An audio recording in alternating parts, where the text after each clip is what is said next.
Louie Tee. Welcome to the 2018 NFL Draft Wrap-Up Series where your man Louie Tee aims to break down all 32 teams in the National Football League's 2018 NFL Draft using our baseball grading scale. Single, double, triple, home run. There are no strikeouts here in the Draft Wrap-Up Series as we cannot tell how these players are going to pan out. And I don't want to discount any of these young men before they get their chance in the National Football League. And so we'll get a score for each and every single player selected by said team in the draft. Apply bonuses when necessary, add up all of the scores, divide by the number of picks, which will then yield us an overall grade for that team's draft. We'll then move on to the next team in the series picked by you. That's right, you, the viewer, are in total control as this is the You Pick format. Simply be the first to leave a comment in the comment section stating two things. The phrase next and the team you'd like to see next. Some examples would include Cowboys, next. Boys, next. Boys, next. Dallas, next. You get the drift. Speaking of which, the next team up in the series is, you guessed it, America's team. Jersey Boys. That's right, the Dallas Cowboys. To talk about their 2018 NFL Draft. And look, say what you want about the Cowboys. Say what you want about Jerry Jones. All right? Stephen Jones, Jerry Jones, and company, they don't do a lot of things well, okay? We can all attest to that. Even the most dedicated and loyal Cowboys fans know they botched some things. But the one thing they get right is the goddamn draft. They get the draft right. They get talented football players over and over and over and over and over and over again. All right? They've built one of the most dominant lines in all of football. They just re-signed Zach Martin to the biggest deal any guard has ever gotten in NFL history. And for good reason. The guy has been an absolute monster for them up front. But that's what they've done in the draft. They've drafted outstanding football players and gotten the most out of them throughout the life of their careers. And I shudder to think that if this continues, at some point they're going to break through. And I don't know about the receiver situation and you know, getting rid of Des Bryant and what they have now and how they'll look moving forward. They still got a dominant run game. They added some pieces in this draft, and I'm going to tell you what, this was another quality draft put forth by the Dallas Cowboys. Speaking of which, we start in the first round, 19th overall. Boise State linebacker Leighton Vander Esch is the selection.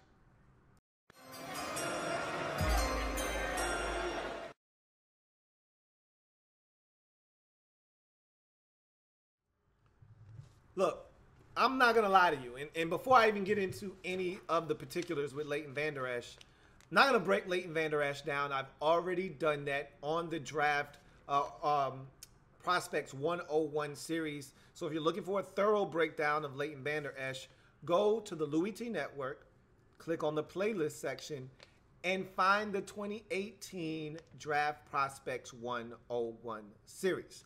In any event, though, a quick synopsis for Leighton Vander Esch here is, before I get into him and what I think he brings to the table, he's a damn good football player. But I think the selection of Leighton Vander Esch just caught everybody off guard, caught everybody by surprise.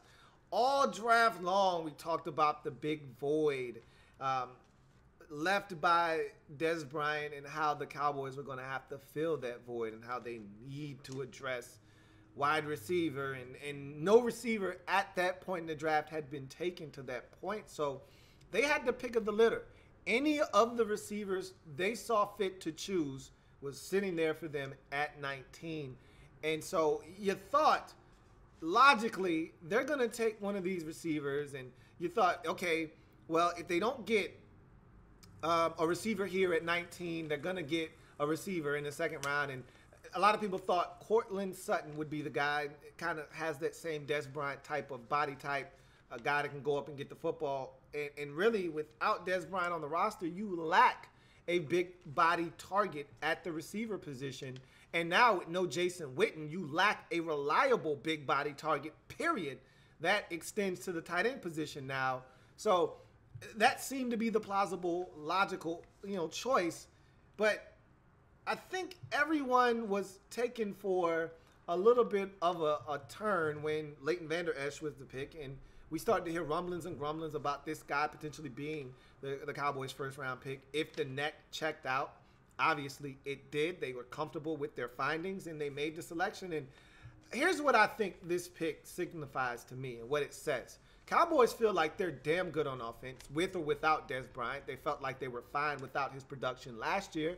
They think that if they can run the football, they'll get a semblance of what they got out of Dak Prescott in his rookie campaign and have him be closer to the guy that he was in 2016 than the guy that he was in 2017. Nonetheless, they feel like they can run the football better than any team in the league with that offensive line and with Ezekiel Elliott healthy and not suspended. They're going to be dominant up front. They're going to score points offensively. And I think the consensus is we can't continue to bank on the health of one Sean Lee. When he's in the lineup, the defense is damn good. When he's not, we're subpar. We saw that last season, and we've seen it in previous years when Sean Lee hasn't been able to stay healthy. Enter in Leighton Vander Esch, who is a Sean Lee clone for all intents and purposes. Now, he's much bigger than Sean Lee, but he brings the same kind of DNA makeup to the field as a Sean Lee, a guy that has a nose for the football, has the ability to make plays in coverage, in space, and just seems to be in the right place at the right time, and a guy that can be the centerpiece of your defense. So I think the Cowboys look at Leighton Vander Esch as a guy that, along with Sean Lee, can transform this defense. But if Sean Lee were to go down, they wouldn't see their defense go down with him because now they feel like they have a guy that can step in and fill that void. So I think that was the thought process behind the selection.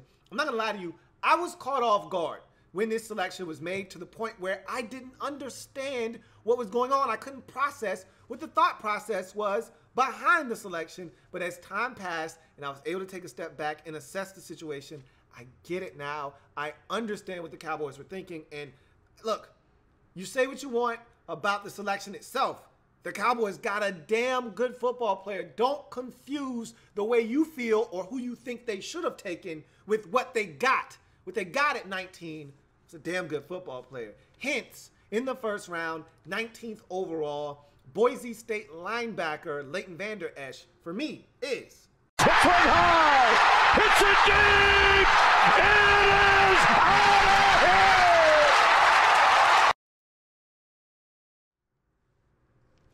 As we move to the second round, 50th overall selection, Texas offensive lineman Connor Williams is the selection.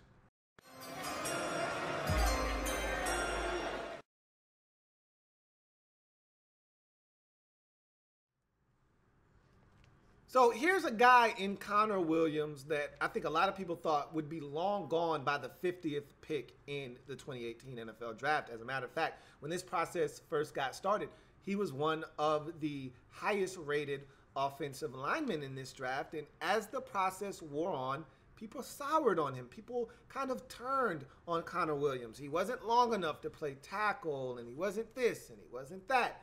And all of a sudden, goes from a tackle to a guard, which is what the Cowboys drafted him as. And a lot of people asked when the Cowboys made the selection, what is Connor Williams going to play for the Cowboys? Well, he was announced as a guard at the 2018 NFL Draft when the pick was turned in by the Cowboys.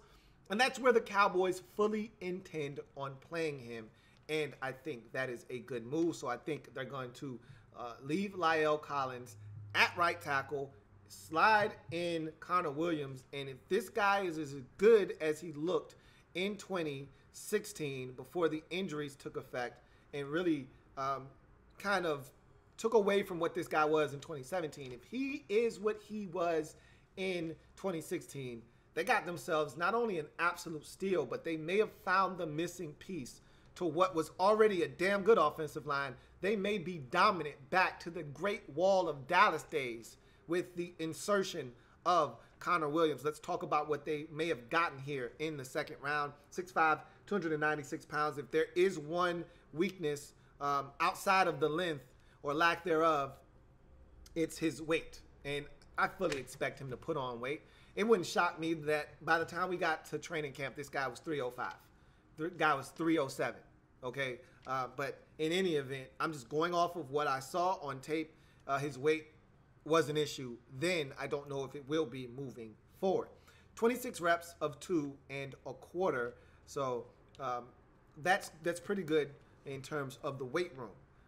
Measurables, 33-inch arms, which is a big part of the reason why people don't think he can play outside. We'll see. I think the Cowboys aren't going to test that theory. Not yet, at least. I think they feel good about some of the moves they made in the offseason. I think they feel good about their swing tackle now. So even in the event of an injury to, say, Lyle Collins, as he's been banged up throughout his career thus far, I don't think Connor Williams would be a candidate to kick outside unless they got in an urgent, dire situation where they were down a couple of offensive linemen in the course of a game and they had to shuffle some things to make it work. Nonetheless, athleticism, he's a really good athlete. 34-inch vert, 5.505 40. This guy can move, man. Technique is solid. I think his hands get outside a little bit. He can get a little grabby in terms of hand placement, but all in all, his technique is pretty sound. Anchor, I have it down as a positive, but it's one of his lesser qualities. If there is one here, he can be pushed around a little bit. That's due to the 296. That's due to the lack of length. When a guy has longer arms and can get into his body, you can see Connor Williams moved off the spot. Saw it against Notre Dame, and I watched him in a few games. Notre Dame in 2016, Iowa State in 2016. Wanted to get a feel for the guy that everybody was talking about was so dominant in 2016, and I got a good feel for it in those 2 games. Then I watched him early in 2017, and he was dominant for most of the part against Maryland in 2017, but then the injuries took effect, and he wasn't the same guy later on in 2017. Nonetheless, balance is solid. Redirect is better than you get with most offensive linemen. I think his redirect is better because he's sub 300 pounds nonetheless, and he's a really good athlete. Don't want to take that away from him. Toughness, and that's something that I think people really like about Connor Williams is he's got a nasty streak in him. He finishes, and I think some of that comes with that whole bullying thing. And remember, this guy came out, talked about how he was bullied as a kid and how he's used that as motivation and fuel on the field. And you can kind of see some of that come out in his play. He's definitely a guy that has a little bit of toughness to him on the football field for sure. Pass blocking is solid. I think his pass blocking is lagging behind just slightly, not like there's a big gap in distinction between his run blocking and pass blocking abilities, but to me his pass blocking is behind his run blocking. I think he is a dominant run blocker and a average to above average pass blocker. So we'll see what happens. I think as he slides inside the guard, his pass blocking will be a little bit better. I think he'll gain a little bit of weight. He'll be a little bit more sturdy at the point of attack, and he won't have to deal with as much space on the outside, and I think that will help him be a little bit better as a pass blocker. But run blocking wise, he's dominant. I watched this guy wash down the end of the line of scrimmage, create gaping holes for running backs, get to the second level and destroy guys, pull around and destroy guys. I watched Connor Williams just be a force in the run game. While at Texas, 2016, Deontay Foreman rushed for over 2,000 yards. Huge part of the reason why Connor Williams just creating, just absolutely destroying guys in a run game and creating space for Deontay Foreman to get nasty and rush for over 2,000 yards. Finishes his blocks, again, that's part of the toughness and that nasty streak that I referenced and that chip that I think he plays with on his shoulder. Awareness, pretty aware, sees stunts and twists, picks them up seamlessly. Not a guy that you fool very easily with overload blitzes and twists and stunts and things of that nature. Spatial awareness, good out in space, sees targets and attacks targets out in space. Double teams, really good on the double teams. I told you I saw him wash down guys and create massive amounts of space in the run game. Pulling, he's slow on the pull, but once he gets there, he's effective.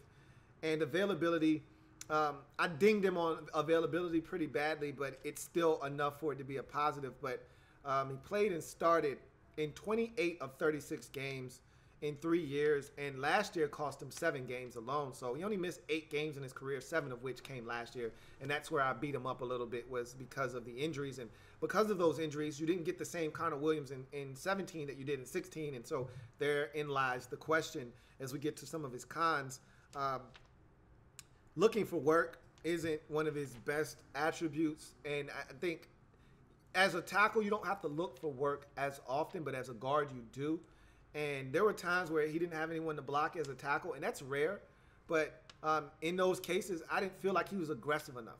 You know, go do something. Go block somebody.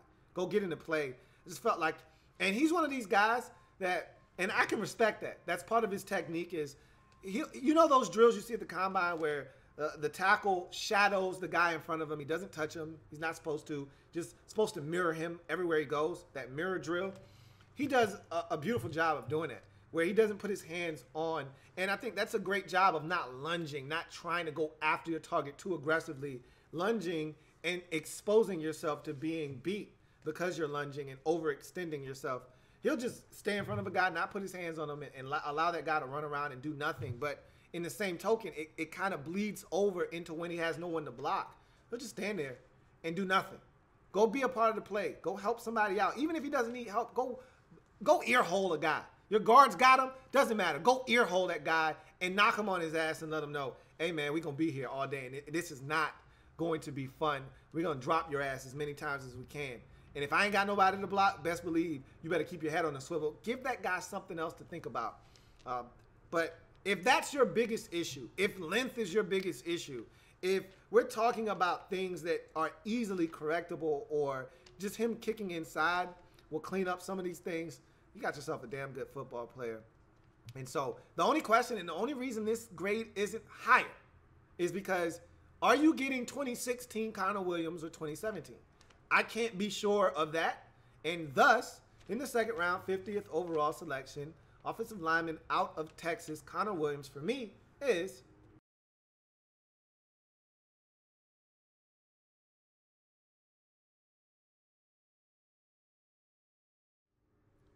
so we move on to the third round, 81st overall selection, wide receiver out of Colorado State, Michael Gallup is the selection.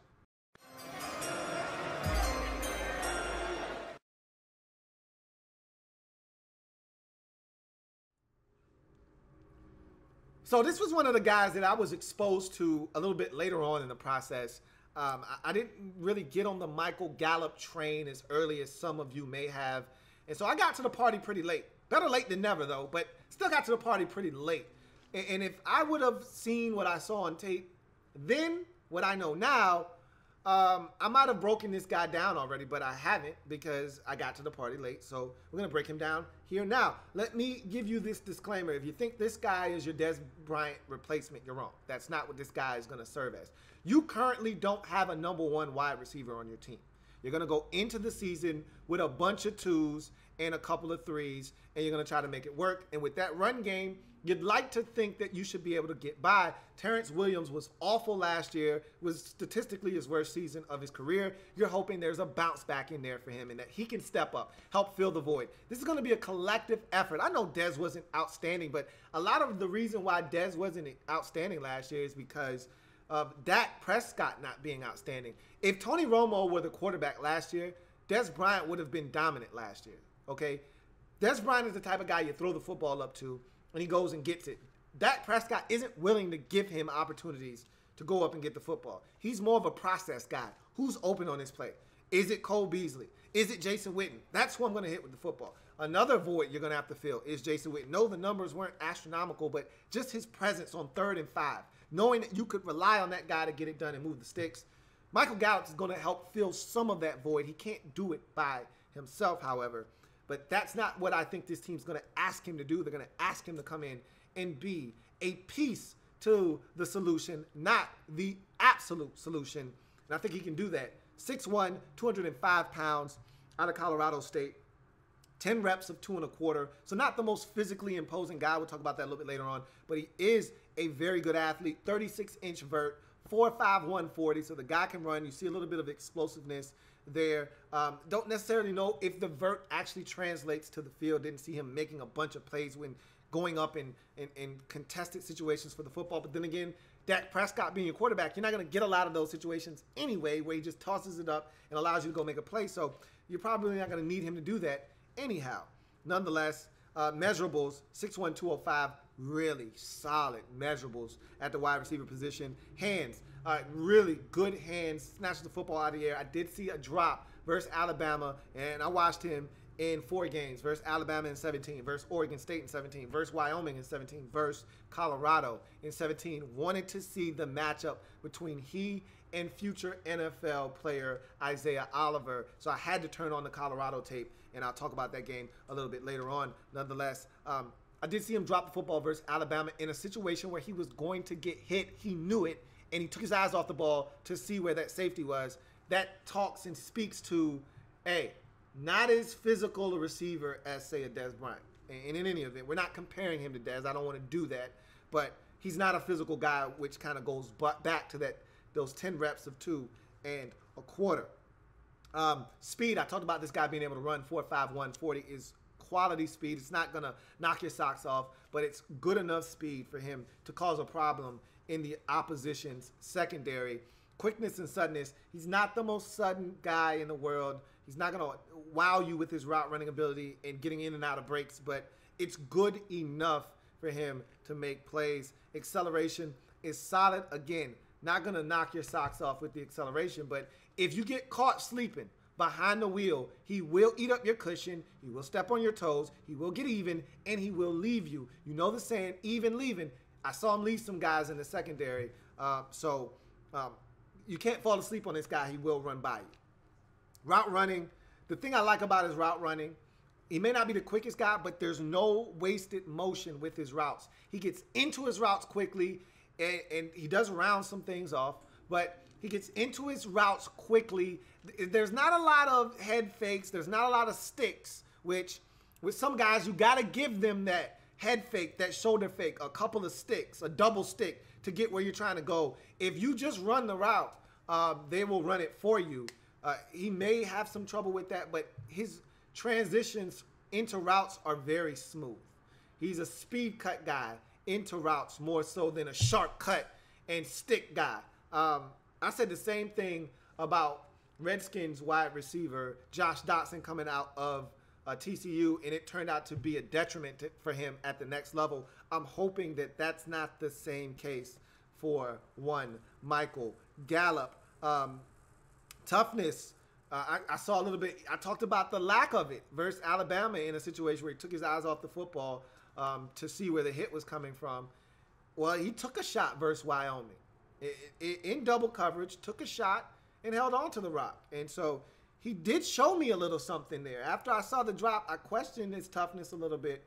And then he showed me some against Wyoming where he took a shot. So he's not afraid to go over the middle and make the contested catch in traffic. Run after the catch, some really good runs after the catch versus Alabama. He can do some things after the catch. And he's not a juke you, make you miss type of guy. He's more of a physical, run through arm tackles type of guy with the football in his hands after the catch. Leaping ability, high point of the football, again, not his strong suit, but he's got a 36-inch vert. So I'd like to think in a jump ball situation on a fade in the end zone, he'd be able to do some damage, but we will see. Catch radius, it's solid. It's not great, but it's good enough.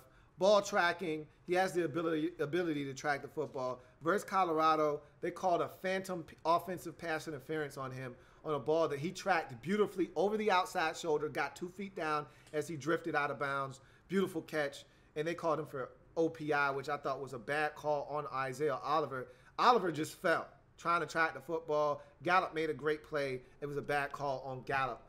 But nonetheless, beautiful tracking of the football there. And then he tracked it beautifully versus Oregon State on a diving touchdown stab in the back of the end zone. So he's shown the ability to go and get the football when it's in the air.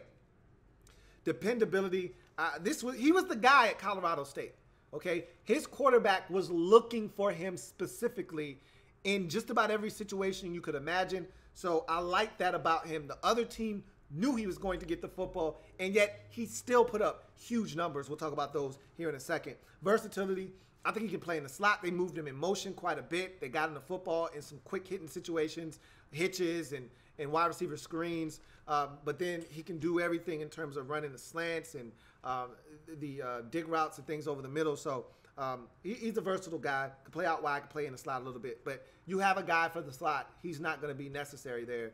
So you got two guys that can play in the slot, and Cole Beasley and the North Carolina wide receiver you took last draft. So you got a number of guys that can play in the slot. You don't need Michael Gallup to do that.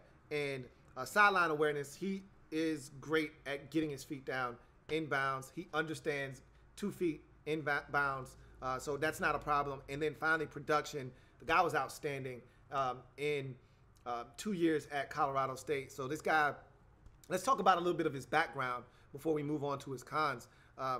This guy in 2016, 76 catches, 1,272 yards, 14 touchdowns. Follow that up with an even more impressive campaign in 17, 100 catches, 14-13 in terms of receiving yards, and 7 touchdowns. So not as many touchdowns as he had in 16. Obviously, teams started to key in on him a little bit more as they knew who he was. Still provided a bunch of yards. And there was a stretch at the end of 16 and even into 17 where he went bananas, over 100 yards, big games, a couple of 200-yard games in there, lighting teams up, 13 grabs, 224, things of that nature.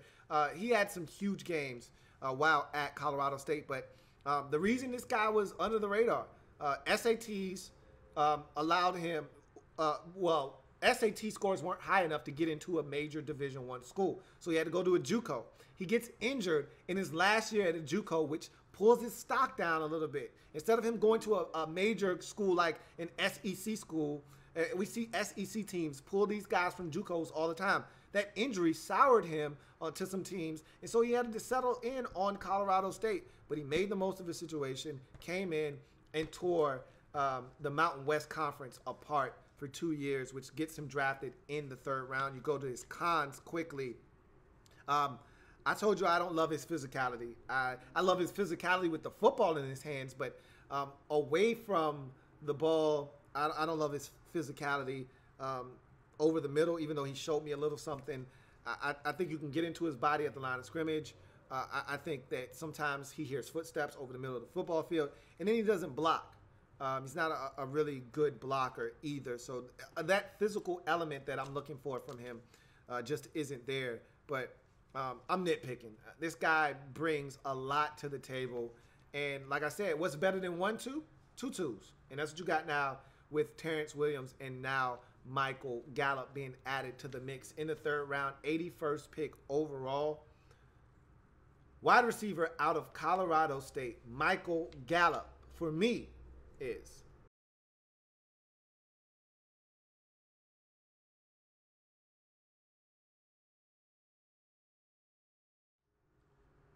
moving right along to the 4th round, 116th pick overall. Kansas edge rusher Dorrance Armstrong Jr. is the selection.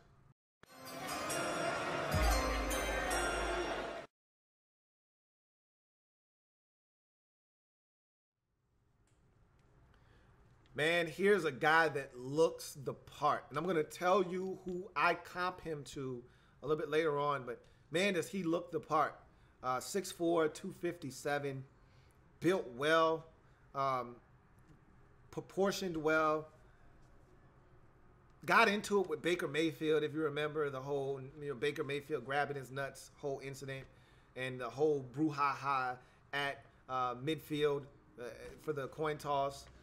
That was Dorrance Armstrong. Got into it with Baker Mayfield, and he's a competitor. So 25 reps of 2.25. That's good weight for a guy that's edge rusher.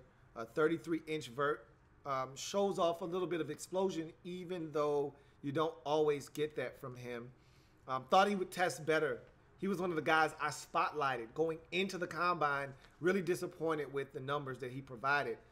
So he wasn't the athlete that I thought he was going to blow the combine up and force teams to take a look at this guy as a potential 1st-round pick, definite 2nd rounder. And I think the lack of athleticism shown, not just at the combine, but he doubled down on that and showed similar numbers at his pro day. I think teams were like, we can get this guy in the mid rounds. We don't have to spend an early round pick on Dorrance Armstrong Jr. Then, to make matters worse, you combine that with the fact that he had a precipitous drop off from his 2016 numbers to 2017, and it all culminates in this guy being a 4th round pick for the Dallas Cowboys instead of a 2nd round pick for some other team. Nonetheless, let's talk about what this guy brings to the table. Measurable, 6'4", 257. Like I said, he looks the part.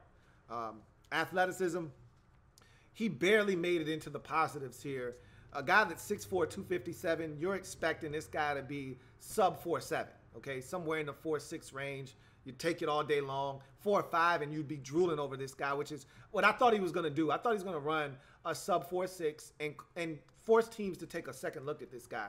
He ran a 4.87 at the combine and then ran a 4.9 at his pro day. So he's just not as explosive and dynamic as we thought, or at least I thought. I can't put words into your mouth. I thought he's going to be a lot more dynamic as an athlete, but he wasn't, and that's fine. The 33-inch vert shows that there is a semblance of explosion, and you see that from time to time. You'll see this guy get off the snap and with his first 2 steps win.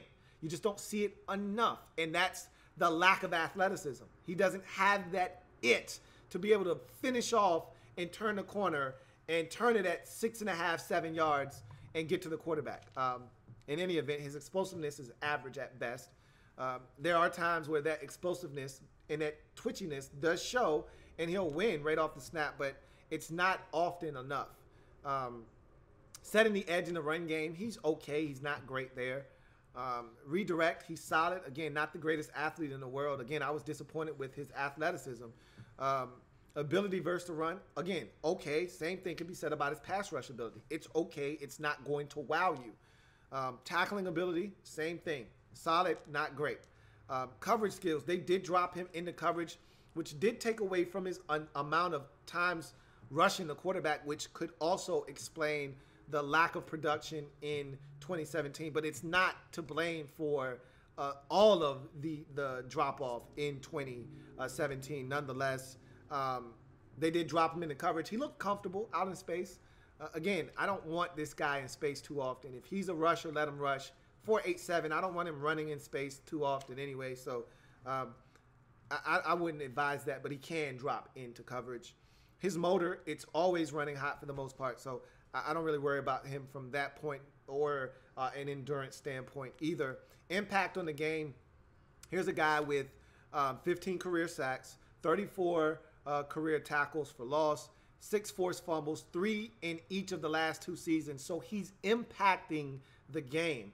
And finally, here's a guy that I feel like brings a little bit of energy. He's a junior, so he could have went back to school. I thought it would have really served him well to go back because this was such a disappointing campaign. I thought going back for another year and showing everyone that I can be a better player than I was in 2017 and maybe boost his stock a little bit, but he decided enough was enough. Kansas stinks.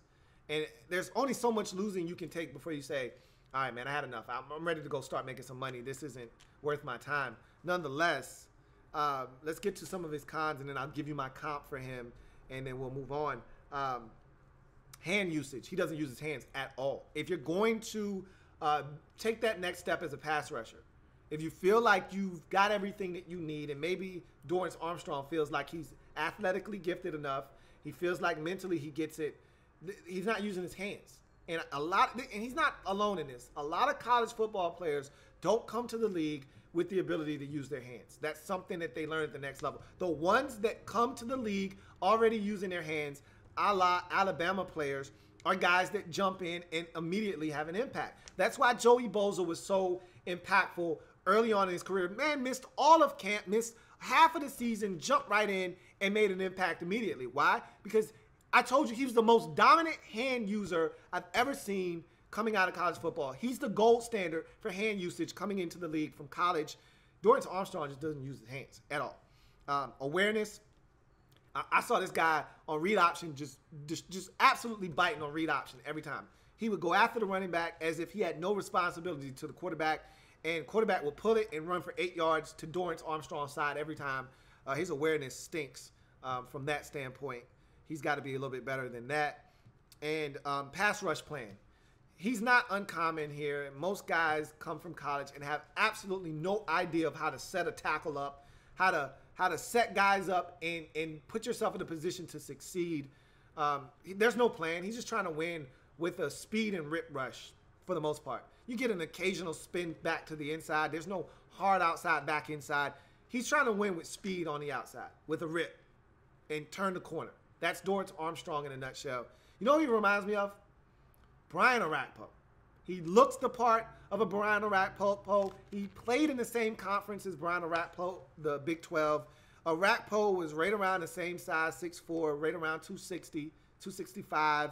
Looked the part, looked chiseled, looked physical, was an athlete. Orakpo was a much better athlete coming into the league, which is why he was a first-round pick. But Armstrong had 10 sacks in 16, 20 tackles for loss in 16. Those numbers were greatly reduced in 2017. Only 3.5 sacks in 2017. Only 7.5 tackles for loss in 2017. So you're talking about his numbers being cut in half in both of those situations. You're talking about 75% of his numbers were cut from the season prior. And we're not talking about a guy that was banged up, dealing with injuries for the most part. So I worry about this guy being an elite rusher. I think he'll be a guy that can get you 7.5 sacks, and in certain seasons get you 10, but you'll never feel like he's a true impact player. Is he the guy that you put opposite of DeMarcus Lawrence and have both of these guys dominate, take some of the pressure off Lawrence? I don't think so. But I'll tell you this much. You put a funky right tackle in front of this dude or a funky left tackle in front of this dude, he's going to eat, much like Orakpo. You put a quality tackle in front of him, he will be silenced, quiet, and you won't hear anything from this guy. That being said, 4th round, 116th overall selection, edge rusher out of Kansas, Dorrance Armstrong Jr. for me is A.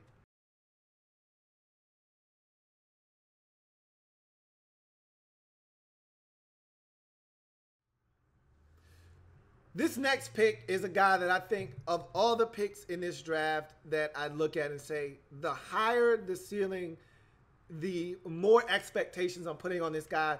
He fits that bill. In the 4th round, 137th pick overall. Stanford tight end, and they've been a factory for tight ends of late. Add this next guy to the list, talking about Dalton Schultz out of Stanford.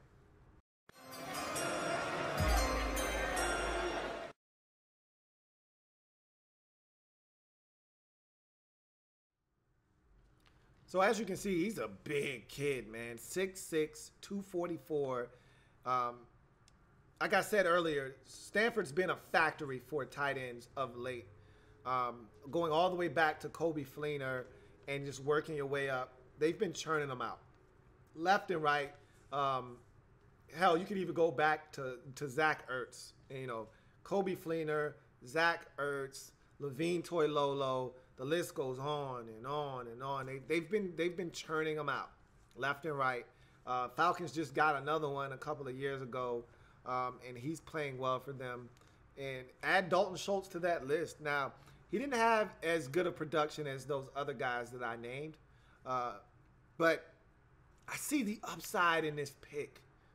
And it may take a year or two for this guy to actually start producing at the level that you need him to. But I can tell you this much. He's going to be better than a lot of these bums that you've been picking over the last few years and hoping and wishing and crossing your fingers. Like Jace Amaro. It was you guys that drafted Jace Amaro, right? I believe it was you guys that took Jace Amaro. And some of these other guys. May not have been you who took Jace Amaro, but you took one of those damn Texas Tech tight ends, and he didn't turn out to be what you thought he was going to be.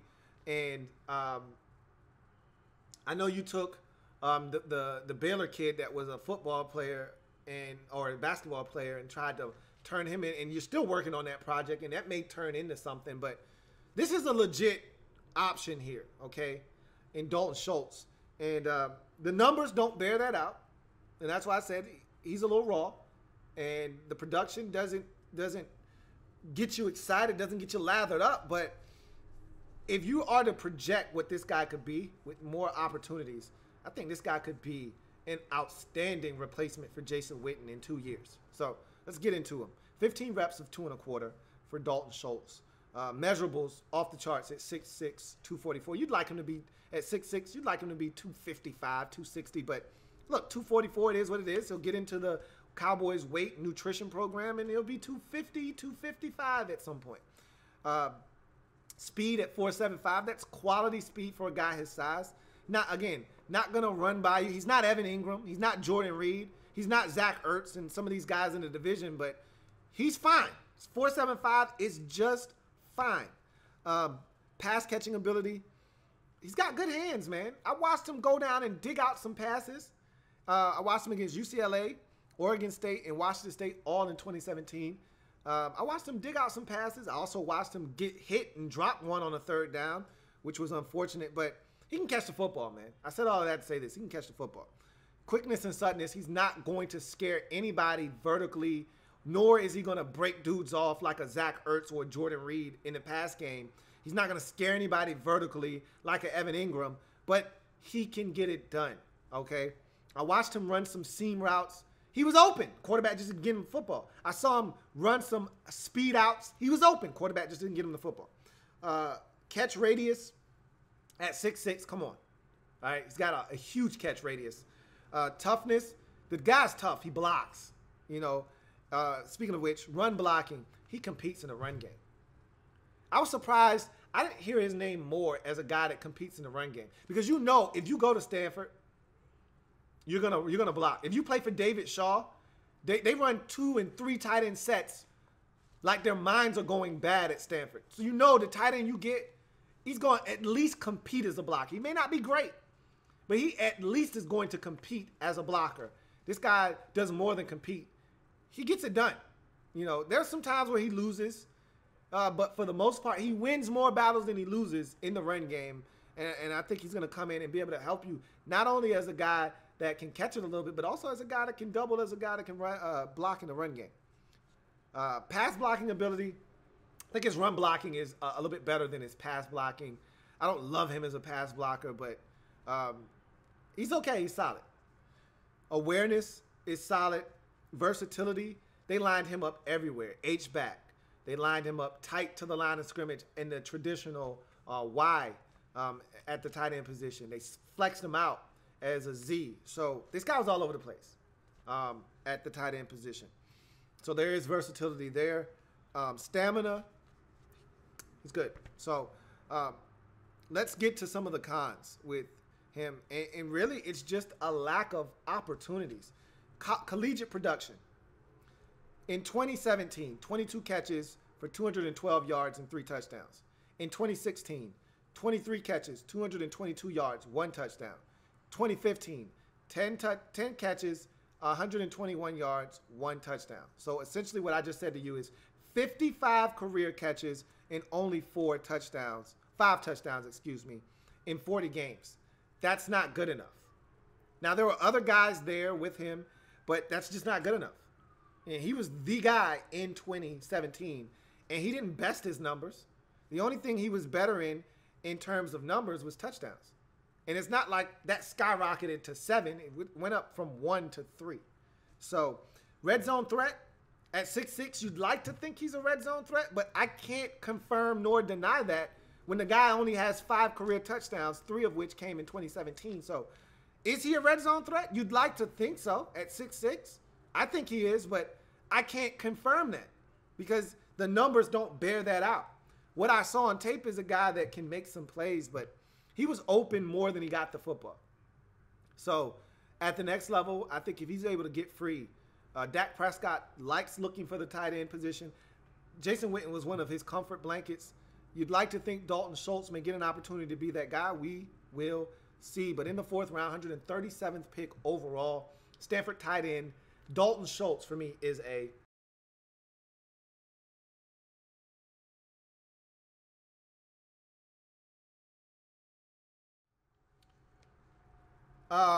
this next pick is a big one for the Cowboys. I think you've been lacking in the backup quarterback department for quite some time, and I think you've actually got a quality backup on your roster.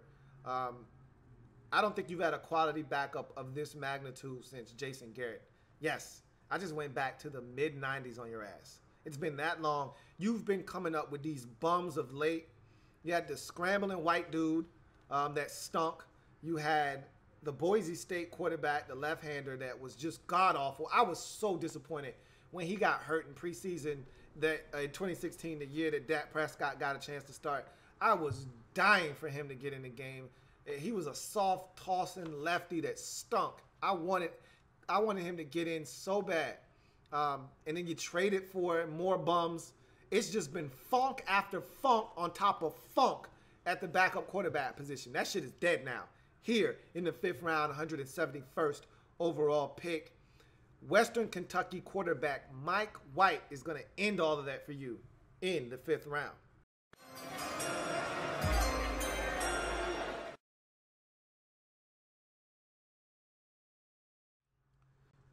So he's a lot bigger than I gave him credit for. I did that graphic before I actually got the legit size on this guy. And you can tell watching him on tape, he's bigger than 6'3". He's 6'5", 224. So he's a big kid. That's NFL starting caliber quarterback size right there. And he's got some big time numbers to back up that size. And there's a lot to like here with Mike White. And I can tell you this much. If anything would have happened to Dak Prescott, it wouldn't shock me if this guy came in behind that massive offensive line, because when he's protected, he's dangerous, is Mike White. He came in, shredded the competition, and all of a sudden you had a little bit of a controversy, especially if Dak Prescott struggles to throw the football the way that he did last year. I'd imagine he'd be better in 2018 if he's healthy and the line is healthy in front of him, because Tyron Smith was banged up last year. You had injuries all up and down that offensive line that really made it tough on Dak, not to mention the suspension of Ezekiel Elliott that really made it tough on him and really put the onus on him. Remember in his rookie season when we were talking about which rookie was better and which one of these guys was a bigger cause for the Cowboys turning it around from 4-12 to 13-3? Well, we got our answer last year as to who was more important. So it wouldn't shock me if Dak, let's say, broke a finger and had to miss 4 weeks. Mike White comes in, goes 3-1 and lights it up, and the only game you lose is because the defense couldn't hold on to a lead. It wouldn't shock me if you started hearing rumblings and grumblings of, hey, do we need to make a quarterback change? That being said, he's a backup for right now. Dak Prescott is the guy. We're not starting those rumors right now. We're not talking nonsense. But here's why we could hear something crazy come up down the line. Measurables. I just told you the guy's 6'5", which Dak Prescott isn't a big guy. Dak Prescott's right around 6'2", 215 or so. No, Dak Prescott's about 230. I'm tripping. But this guy's 6'5", 224, which is prototypical quarterback size. Arm talent, neither Dak Prescott or Mike White wow you with their arm talent. I'd say both of their arms are comparable. He can get the football to all levels of the field, but he doesn't wow you with his arm. Athleticism, I'd say Prescott probably has better arm talent than that of Mike White. But nonetheless, athleticism, that's where the two quarterbacks definitely differ. Mike White is a terrible athlete. We'll talk about that a little bit later. Throwing mechanics, his are quality. They're solid. Footwork, all of that stuff. He's good. Pocket awareness, he was almost in the negatives here, but he just made it into the positives. Pocket awareness, he takes too many sacks from me. There are times where he's supposed to get rid of the football, and he doesn't. And he led the nation in sacks. He was sacked 44 times in 2017. Some of that was the offensive line that was porous. Some of that was Mike White not having good enough pocket awareness and taking some sacks that he should have gotten rid of the football long ago. And so all of those sacks can't be attributed to his offensive line. Some of that is on Mike White, but he barely made it in the positives there. But his pocket awareness isn't where I think it needs to be, especially for a guy that isn't a mobile quarterback. Accuracy, short to intermediate, it's solid. Deep ball accuracy, I think he needs to clean that up. It's still a positive, but I think he misses too many opportunities down the field. For a guy with the numbers that he has, you'd think that his accuracy down the field was a little bit sharper than what it is, and it's not. He misses some opportunities down the field. Moxie and poise, he's got that in spades. I saw him get his ass whooped versus Alabama. He stuck in there, but he made some mistakes. He was scared in that game. I'll talk about that in a second. But I saw him get just destroyed in some games. Middle Tennessee State, I watched him get destroyed in that game. I watched him take some shots in some games. Georgia State tore him a new asshole in that game. He stuck with it, though. Leadership and intangibles, the yet factor. He's got a little bit of that. Watched him bring his team back from behind a couple of times, put him in positions to win.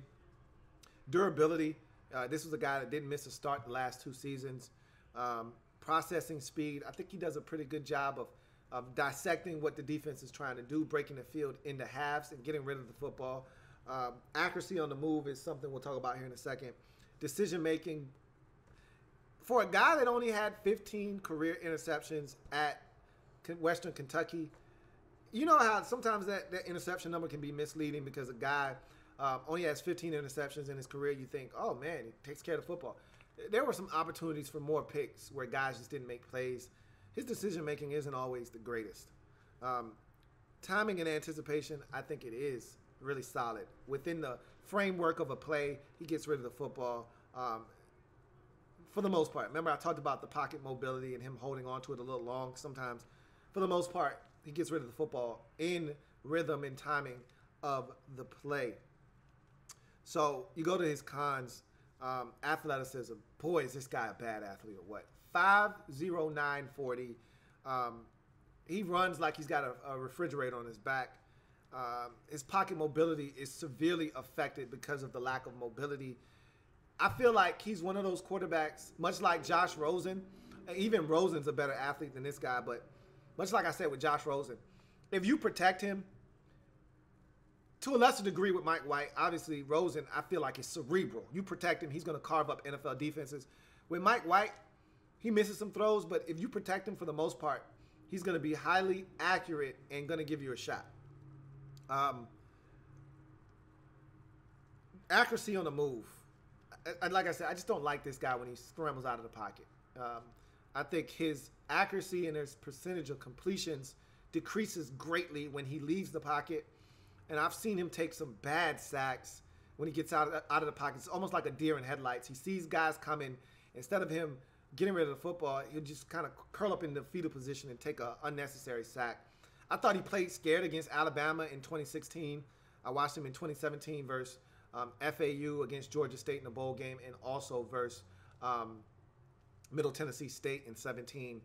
I thought he forced the football to Taywan Taylor in 2016 against Bama. I thought he was scared. They hit him early in that game, and often he threw some picks and some bad decisions.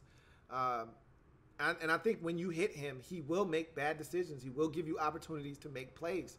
If you protect him, he will carve you up. So behind that Cowboys offensive line, if he were to get an opportunity, I think he'd be fine. You're talking about a guy that played 2 years at South Florida, 13 and 14, sat out because he transferred, then came and had to back up and take over for Brandon Doughty, who was outstanding and set all kinds of records at Western Kentucky. And I thought he lived up to the hype.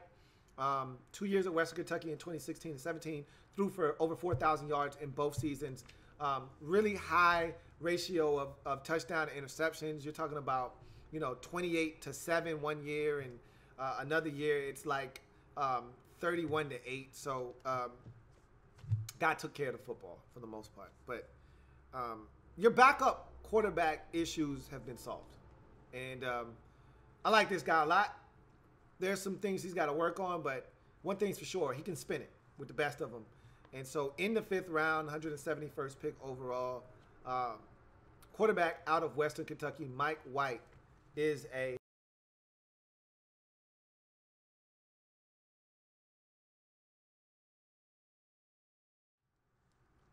I think I should have given, and now that in hindsight looking back, I probably should have gave him a triple just because of what that position has been for you for so long, that backup quarterback position, Kellen Moore and all of these bums you had. For him to be able to come in and fill that void and give you some legitimacy at the backup quarterback position, God forbid anything happened to Dak Prescott last year, you would have been screwed. It was bad back there. And even some of those years behind Tony Romo, like before Dak Prescott, I mean, remember 2015 when Romo went down and the nonsense that ensued behind him? That's why you went 4-12. Not because of the offensive line, not because Darren McFadden left meat on the bone, but because the quarterback position was a mess.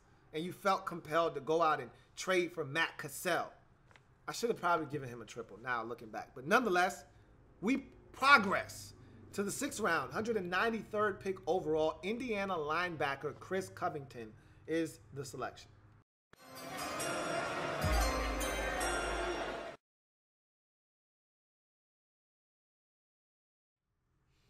So I'll get through him quickly. 6'2", 245, solid size for a guy that used to be an ex-safety in high school. And even early in his collegiate career, he started out as a safety before making the transition from high school safety and quarterback to college quarterback to college linebacker. Anyway, 23 reps of 2 1/4.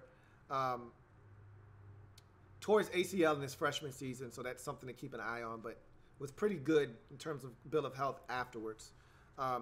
Measurables are solid at 6'2", 245. That's good NFL linebacker size, especially for the inside. Speed, 4.78. Doesn't knock your socks off, but you could do a lot worse at the linebacker position. Athleticism, 34.5-inch vert. And he uses his athleticism well in coverage. Acceleration, it's solid. Not sideline to sideline, though. But when he's unblocked, he can make a play and close the distance rather quickly. Redirect is solid. Ex-safety, so again, he has movement skills of a safety at the linebacker position. Awareness is solid. I like the fact that he shoots his gun. You know, if he sees it, he goes. He doesn't hesitate. He attacks the football when he is unblocked. Slip and shed. Again, he's solid. He's not going to – I've seen this guy get washed out of plays, but I've also seen him slip blocks and get to the ball carrier. So I know it's there in his arsenal. Taking on blocks, again, he's one of these guys, even though he's 245, he will get just massacred, as I heard someone say before, in the run game. You know, you get a guard with a little bit of momentum, meeting this guy in a hole, it's not pretty. But then again, that's most NFL linebackers, period.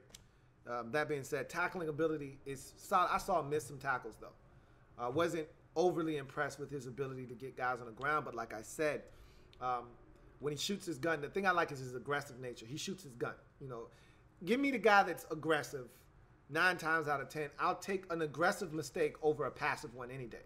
So I like that about Chris Covington. Zone coverage, I think he's really solid in zone coverage. And I think that's one of the capabilities that he brings to the table, is a guy that can drop into a little bit of zone and maybe play in some third down situations. Blitzing capabilities, it's solid, it's not great. And range is solid, it's not great. You go to his cons, man coverage, I don't think at 4.78, I don't think you want him running with most NFL backs out of the backfield. He may be able to be in some zones against some tight ends, may run with a few tight ends, stay in their hip pocket, but I thought he did a good job of dropping in zones, but I don't want this guy in man coverage. And as a blitzer, I thought he was aggressive, but I didn't think he timed it up particularly well. So I love his aggressiveness. He was slamming into guys and trying to make something happen. And if you got somebody soft back there, Chris Covington's going to slam into him, and he may be able to bulldoze him all the way to the quarterback. But if that guy's stout and sturdy, he's just going to run into a guy and get stonewalled. And I saw him do that on a number of occasions. I'd like to see him be a little bit more particular in when he decides to shoot the gun on blitzing. Blitzing is all about timing. And you can come up there as fast as you like, but if you tell the team and the offensive line and the quarterback where you're coming from, they can just slide protection and get you picked up. It's all about timing. You know, the best blitzers in the league time it up well, and Covington doesn't do that for me. But 5 career sacks, 15 career tackles for loss, 1 forced fumble. He wasn't the guy on his team. That went to T. Gray Scales. So Chris Covington was an afterthought, but this is the kind of guy you pick in the later rounds. A height guy with a little bit of length, with a little bit of athleticism that can come in and maybe help you on specials and maybe have a niche carved out for him in some passing situations as a zone dropping linebacker. We'll see. But in the 6th round, 193rd pick overall, Indiana linebacker Chris Covington for me is a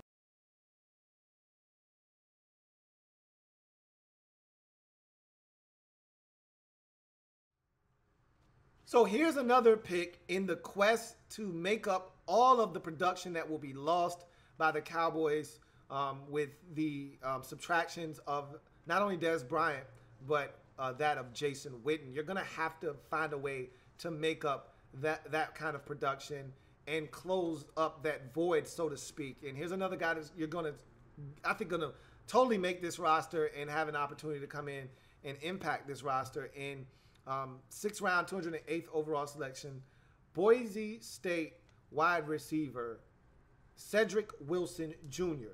is the pick.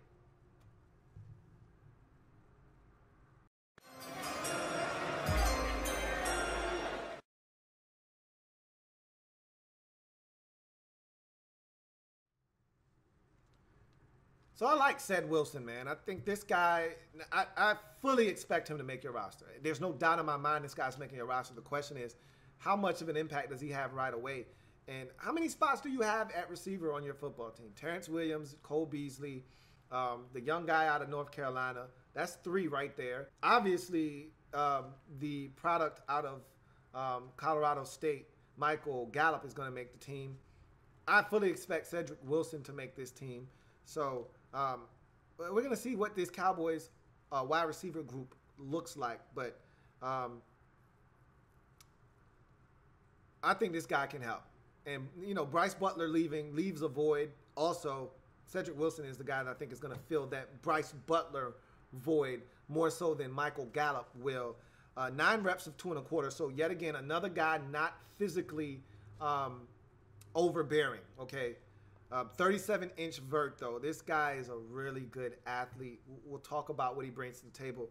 And something you got to love, NFL bloodlines. His dad was an NFL wide receiver for about a good 7 to 9 years in the league. Cedric Wilson played on a number of teams. 49ers drafted him, won a Super Bowl with the Steelers. So he knows what it's going to take. And he's got someone in his ear being able to tell him what it's going to take to get it done at the highest of high levels.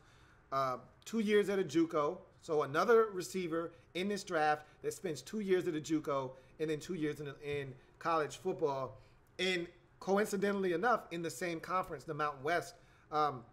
His reason for going to JUCO, this guy was a high school quarterback.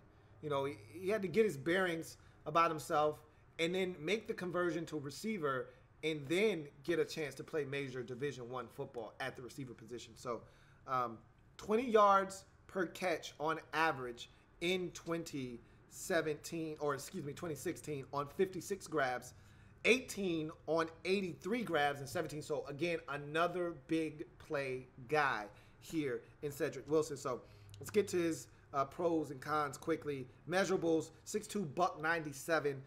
While you would like him to be bigger, like 6'2", 210, he's going to put on some weight, and that's good size at 6'2". Hands are solid, really quality hands. I didn't see many drops on tape. Saw him catch it in traffic a couple of times. I saw him drop it in traffic a couple of times. So, again, with 9 reps of 2 1/4, not a guy you want going over the middle of the field and having to do damage. You want Cedric Wilson, and this is what Boise figured out. We want Cedric Wilson doing a lot of his damage outside the numbers, not in between them. So a lot of his damage was done on screens, hitches, bubbles, jet sweeps, things of that nature. And then they would run the go ball, some deep posts, some slants, things of that nature. But they did a good job crossing routes. He ran a lot of underneath shallow crossers. So I expect him to do a little bit of everything for the Cowboys. 4.55 40, so he can run. At 6'2", he can run. And quickness and suddenness, he can get in and out of breaks. Does a good job of making guys miss out in space with the football in his hands, gets yards after the catch. Solid acceleration. Again, much like Michael Gallup, not going to blow you away with his speed, but if you fall asleep behind the wheel as a corner, if you are slow to get out of your back pedal, he will run by you. Saw that on tape a couple of times. But for the most part, he doesn't scare you necessarily with take the top off the defense type of speed. Run after the catch, solid. Because he's a punt returner, kickoff return type guy. You get really good run after the catch with him. Ball tracking. Versus Oregon, you saw him go and get it. You know, corner fell asleep behind the wheel. He was able to run a skinny post deep, beat him over the top, go get it, touchdown. That's what this guy can bring to the table. Dependability and clutchness. He was the guy at Boise State at the receiver position. So 83 catches, he was going and getting the football. Versatility, kickoff returner, punt returner, wide receiver, and the guy played quarterback, and they ran a number of trick plays, and I fully expect the Cowboys to infuse a couple of plays in the playbook with this guy throwing the football. So teams need to be wary of his background as an ex-quarterback, and he was outstanding at throwing the football. Only had 1 incompletion in 6 attempts at Boise State throwing the football. So he will throw the football and will be a weapon in that regard as well. Sideline awareness, he knows what the sidelines are, can get his feet down. And then production, really heavy 2-year production, similar to that of Michael Gallup. He lit it up in the Mountain West Conference, and heavy 2-year production, 139 catches, 26-39 in terms of yards, and 18 touchdowns in 2 years at Boise State. You look at his cons. I talked about those 9 reps of 2 1/4. I talked about the buck 97. He's not a physical receiver. Physicality and toughness, I don't love that with him. So yet again, we're talking about another receiver in this draft that doesn't scare you in terms of toughness. You look at Terrence Williams, doesn't scare you in terms of toughness. Your toughest receiver might be a 5'8" slot guy by the name of Ryan Switzer.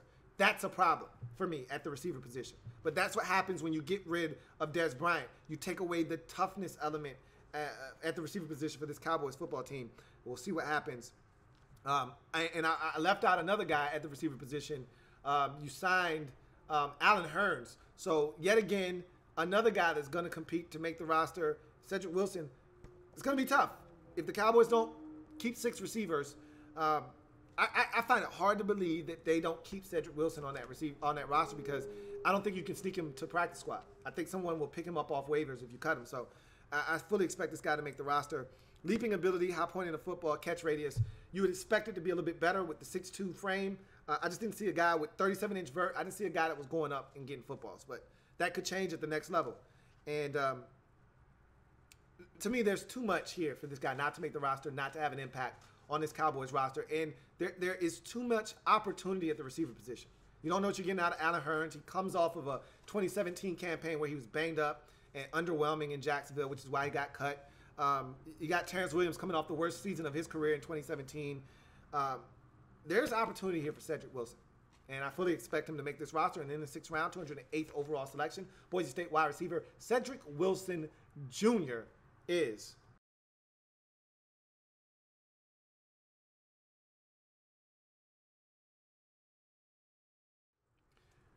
You want to talk about perfect 7th round flyers? This is exactly what the 7th round is made for. 236th overall pick.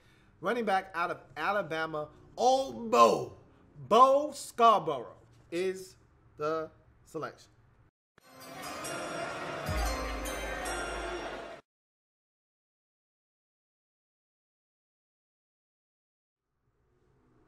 So Old Bo Scarborough, 6'1", 228. Out of Alabama, and I feel bad for him because sort of like a basketball player at Kentucky or Duke, you're sort of forced to go to the next level, because if you come back, we've got an incoming class of guys that are frankly better than you, and you're not going to get a lot of playing time, so you might as well take your ass to the next level. He sort of was pushed out of the door. They got the Jacobs kid who didn't play a ton, but they look at him as one of the better backs in their backfield. You got the young guy that played in the national championship game that got a bunch of touches in that game that they really like. And then you got the Harris kid. There's too many guys, crowded backfield. He wasn't a part of the future, so he had to go. And I don't think he was necessarily ready to go to college, the NFL, but what choice did he have? 6'1", 228. 40-inch vertical, 10.7 broad. Everybody knew he was going to light up the combine. 4'5", 240. We knew he was going to light the combine up. We've never questioned this guy's athleticism. We've questioned his ability to stay healthy. That's always been the knock on Bo Scarborough, is can you create when there's nothing there at the line of scrimmage? If we don't block for you, and which you don't have to worry about with this particular offensive line, but if there's a penetrating linebacker in the backfield, can you make something out of nothing? Can you stay healthy? And can you catch the football? No, no, and no. And so that's the problem with Bo Scarborough right now. And that's why he's here in the 7th round. You would have got this, if this guy would have come out last year, or 2 years ago, after that college football postseason playoff run he had, this guy would have been a mid-round pick. But you fast forward another season, the production isn't what you thought it was going to be after what he did at the end of 2016. And voila, here we are, 7th round. Obviously, he's got speed, 4.52. Quickness isn't what you would like it to be. We'll talk about that a little bit later on. Acceleration. Once he gets going, he's one of those locomotive build-up speed guys. You get him out of space and you let him build up some speed, look out. Similar to Derrick Henry. Vision. It's solid. It's not great, but it's good enough. Contact balance. Again, you get him in the backfield before he gets started, you got him. You let him get worked up and let him get going downhill, you got a problem on your hands. Receiving ability, I think he can catch. I just don't think he makes a difference as a receiver out of the backfield. Pass pro is solid. It's not going to knock your socks off. His awareness out of the backfield, again, it's okay. It's not great. Versatility, you don't get a ton of it with him. But like I said, they threw it to him a little bit at Alabama. He can catch a little bit. But, again, he's not the guy you want to throw the football to. His carry and ball security is fine. 3 career fumbles. All of them came in 2016. He didn't fumble at all in 2017. And then leg drive. He's got powerful legs. Again, you get him going downhill, tough guy to stop. In the run game, you get to his cons. Quickness. He's not a quick guy stringing cuts together, that sort of thing. He's got good feet, but he doesn't have quickness. There's a lot to hit with him. Agility, not making a ton of people miss out in space. So the make you miss isn't there. That element isn't there. He makes you miss from a standpoint of running through arm tackles. But even then, I think that his make you miss just isn't what you would think with a guy his size. Toughness and durability. This is the biggest knock on Bo Scarborough. And his injury history goes all, I mean, this shit reads like a rap sheet. All right, this goes all the way back to high school. So let me read you off the laundry list of injuries this guy's had throughout his career. So we go all the way back to him as a high school freshman. Broken ankle. You go to the next year in high school as a sophomore. He tore his ACL. You go to the junior year in high school, high ankle sprain. You go to his redshirt freshman year in college, tore his ACL. You go to his redshirt sophomore year at Alabama in the national championship game versus Clemson, where he was on a tear. If you want to see Bo Scarborough in all of his splendor, the best stretch of football that he played was in that playoff sequence in 2016. He lit Washington up, and he tore Florida up in that SEC championship game. He then went on and tore Washington a new asshole in the semifinals, and then he was tearing Clemson up before he broke his fibula in the national championship game, and you could argue he was never the same. Came back in 2017, spot got taken, and his carries were right around the same, but you thought he would have a higher workload and would be more of the guy, and he just wasn't. And they kind of shied away from him as the season progressed, did Alabama. So his snap volume was never high at Alabama, so you question whether he can carry the load. Say Ezekiel Elliott goes down. Can Bo Scarborough jump in and carry the load? I don't know. I don't know if he's that guy or not. Patience as a runner. I think he just gets the football and hits the hole. Like, he's not waiting to see what develops. He's just trying to make something develop. And maybe when you're his size and you're just trying to get downhill, maybe that's the best thing anyway. But nonetheless, you got to love this pick. The guy's an explosive athlete, a huge, big height, weight, speed specimen that, if he pans out, is a major upgrade over Alfred Morris, who I really like. But you could get an upgrade here in the 7th round over Alfred Morris, and a cheaper one in the form of Bo Scarborough. 7th round, 236 pick overall. Alabama running back Bo Scarborough, for me, is...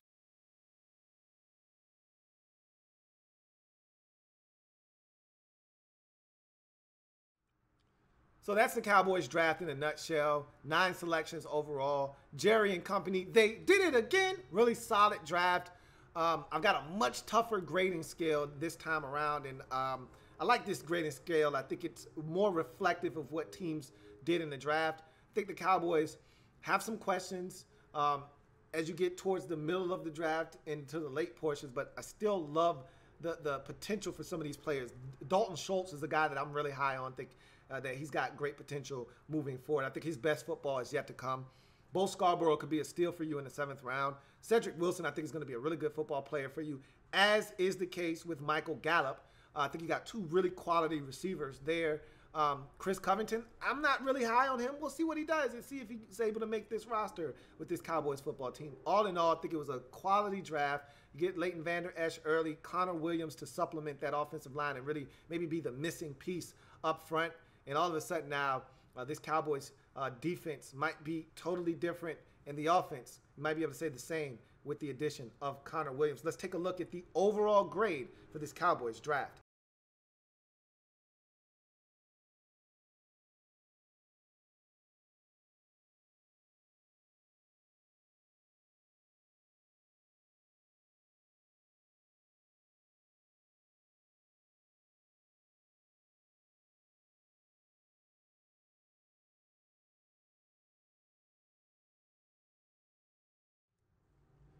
So the Cowboys approach triple territory, but just fall short of it. But I think it was another quality draft by Jerry and company. And so I'm looking forward to this Cowboys roster starting to take shape. Obviously, the biggest elephant in the room is the wide receiver position. You lose Jason Witten at the tight end position, and you lose Bryce Butler, and there's so much that has to be made up there. You're looking for a compilation of guys to step in.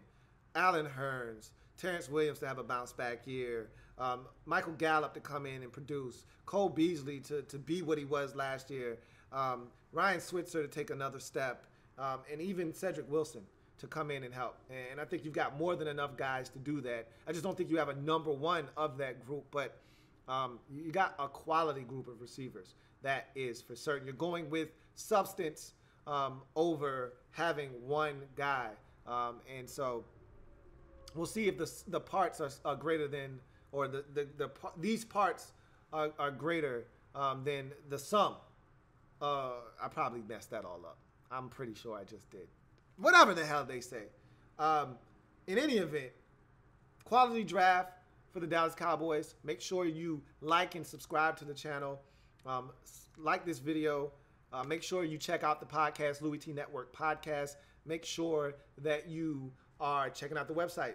All of the breakdown in terms of the scores for every pick is on the website, louieteenetwork.net. So check that out as well. I'm your man, Louie Tee, signing off. Remember, we're changing the game one video at a time.